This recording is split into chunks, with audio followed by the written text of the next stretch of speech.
اعوذ باللہ من الشیطان الرجیم بسم اللہ الرحمن الرحیم اللہم صلی علی سیدنا محمد معدن الجود والکرم وآلہ وسلم۔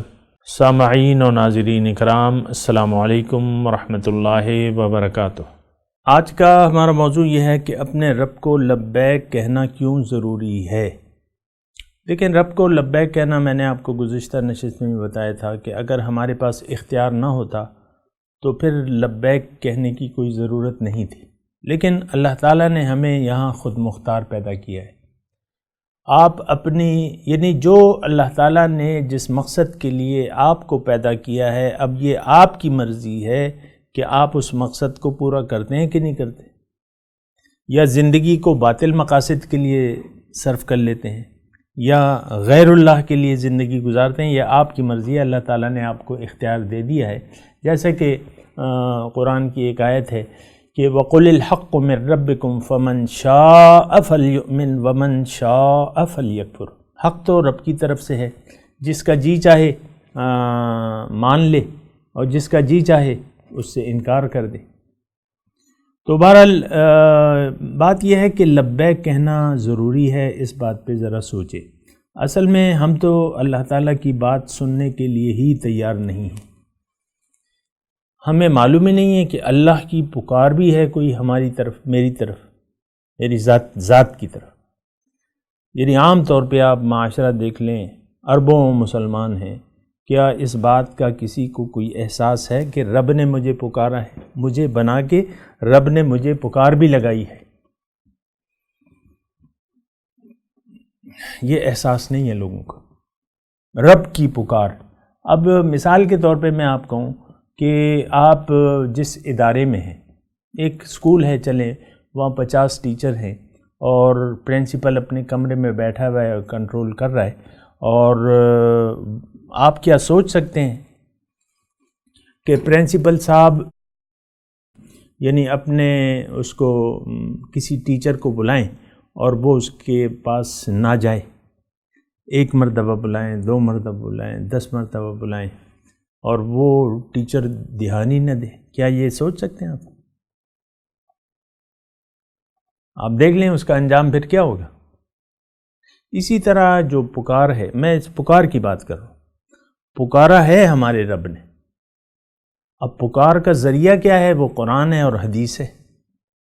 ہماری کوئی براہ راست بات تو نہیں ہو سکتی۔ وہ تو موسیٰ علیہ السلام تھے، وہ یعنی ان سے بات چیت ہوتی تھی، لیکن انسان سے اللہ تعالیٰ واسطے سے بات کرتا ہے، یہ بات نوٹ کر لیں۔ قرآن کیا ہے؟ یہ اللہ کی پکار ہے، یا ایھا الناس یا ایھا الذین آمنوا۔ لیکن ہم تو یعنی وہ پکار سننے کے لیے تو آپ کو دیکھیں یہ تیاری نہیں ہے۔ اکثر دیکھیں درس ہوتا ہے تو کوئی اسے سننے کے لیے تیاری نہیں ہے۔ قرآن فہمی جو ہے، یعنی قرآن کو سننا سمجھنا، اس کے لیے کوئی تیاری نہیں ہے۔ یہ بھی تو ایک رویہ ہے نا۔ ہاں، قرآن کا ناظرے کے لیے، ناظرے پہ ضرور زور ہوتا ہے۔ آپ دیکھ لیں، قاری صاحب کو پیسے دے کے بلایا جاتا ہے اور گھر میں پڑھایا جاتا ہے، پھر اس کے بعد کیا ہوتا ہے؟ قرآن کو پکا بند کر کے وہ بھول جاتے ہیں، والدین بھی بھول جاتے ہیں، وہ تو پہلے ہی بھولے ہوئے ہیں، اور اب یہ ایک فریضہ اپنا سمجھتے ہیں کہ بچوں کو ناظرہ پڑھا لیں۔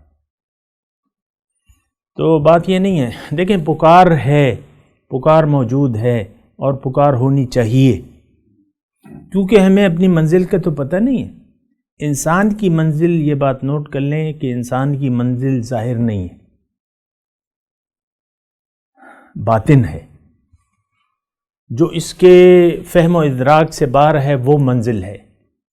پرے ہے چرخ نیلی فام سے منزل مسلمان کی، ستارے جس کی گرد راہوں وہ کارواں تو ہے۔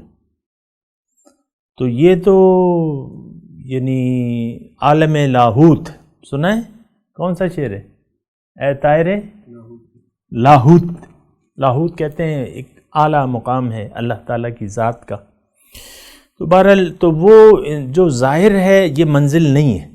یعنی یہ ایک بات جو ہے یہ ہماری سمجھ میں بھی نہیں آتی کہ ظاہر منزل نہیں ہے، اب جب آپ نے ایک منزل بنا لی ہے تو اس کے بعد تو کسی دوسری منزل کی طرف آپ کی توجہ بھی نہیں جائے گی.